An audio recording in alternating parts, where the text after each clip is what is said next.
लोग किन्नरों को आज भी हेय दृष्टि से देखते हैं। कभी कभी किन्नरों को लोग देख के हंस देते हैं। इन किन्नरों को देख के हंसी उड़ाई है तो आपको भी किन्नर का स्वरूप लेना पड़ेगा। किन्नर की मृत्यु नहीं देखनी चाहिए क्योंकि उनको भी वो श्राप लग जाता है। जब ब्रह्मा जी ने उत्पत्ति की थी तो उत्पत्ति करने से पहले भगवान शिव ने अर्धनारीश्वर का स्वरूप के दर्शन करवाए थे। महामंडेश्वर हेमांगी सखी जी, कहीं कहीं बात आती है आज किन्नर दिवस भी है और किन्नर समाज के लिए आप किस तरह का आपका योगदान रहेगा और क्या बातें करना चाहिए, और कुछ ऐसी राज है जो आप वो राज को राज में रखे हैं, वो राज आज सच्चाई को आज ओपन ही कर दें तो कहीं न कहीं चैनल को भी मालूम पड़ जाए। देखिए, किन्नरों का जो जीवन है, किन्नरों की जो उत्पत्ति है,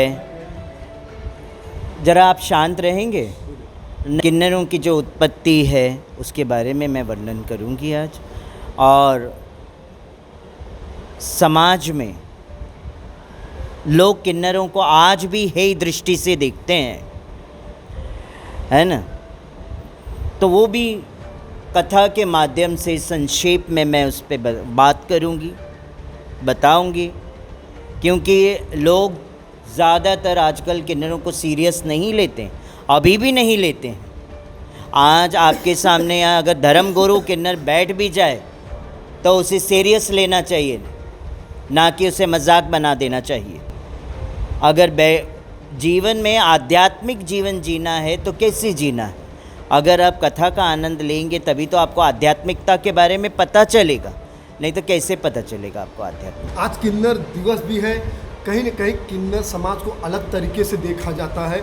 जहाँ की सामाजिक की जब बात आती है तो उनको हंसते हुए देखा जाता है, कई तरह अलग तरीके से देखते हैं। और कहीं कहीं बात है जब किन्नर समाज के किन्नरों को जब तकलीफ़ें आती हैं तो कहीं न कहीं उसको नज़रअंदाज कर दिया जाता है। ये बात बहुत अच्छा आपने पूछा कि कभी कभी किन्नरों को लोग देख के हंस देते हैं। तो शास्त्र बताता है इसके अंदर, जब ब्रह्मा जी ने उत्पत्ति की थी तो उत्पत्ति करने से पहले भगवान शिव ने अर्धनारीश्वर का स्वरूप के दर्शन करवाए थे ब्रह्मा जी को।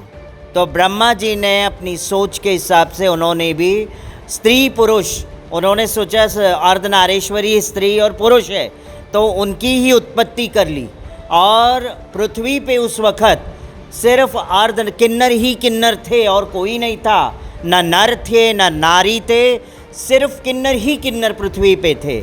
तो क्या हुआ, ब्रह्मा जी, विष्णु और महेश स्वयं शिव शंकर भोलेनाथ पृथ्वी पर आए तो देखे कि यहाँ पे पूर्ण जनसंख्या जो है किन्नर ही किन्नर है। तो उसमें से भगवान श्री हरि हंस पड़े उनके ऊपर। तो हंस पड़े तो शिवजी ने क्या कहा, शिवजी ने यही कहा, हे प्रभु, आपको इनके ऊपर हंसना नहीं चाहिए। आपने इन किन्नरों को देख के हंसी उड़ाई है तो आपको भी एक समय ऐसा आएगा कि आपको भी किन्नर का स्वरूप लेना पड़ेगा।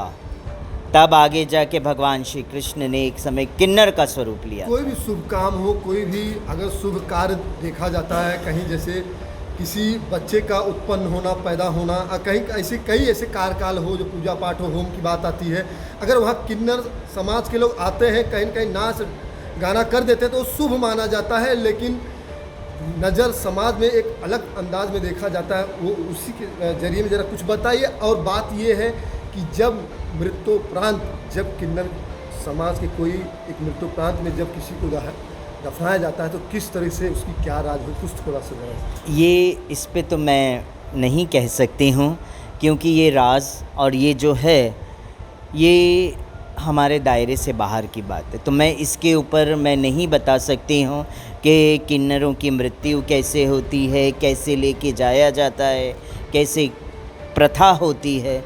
जो कुछ चीज़ें हैं जो गोपनीय होती है हमारे समाज की, तो वो गोपनीय रहना बहुत ज़रूरी है। किन्नर की मृत्यु नहीं देखनी चाहिए, उनके शव को आम जीव नहीं देखना चाहिए क्योंकि उनको भी वो श्राप लग जाता है और फिर उनको भी किन्नर जीवन भोगना पड़ता है दूसरे जन्म में।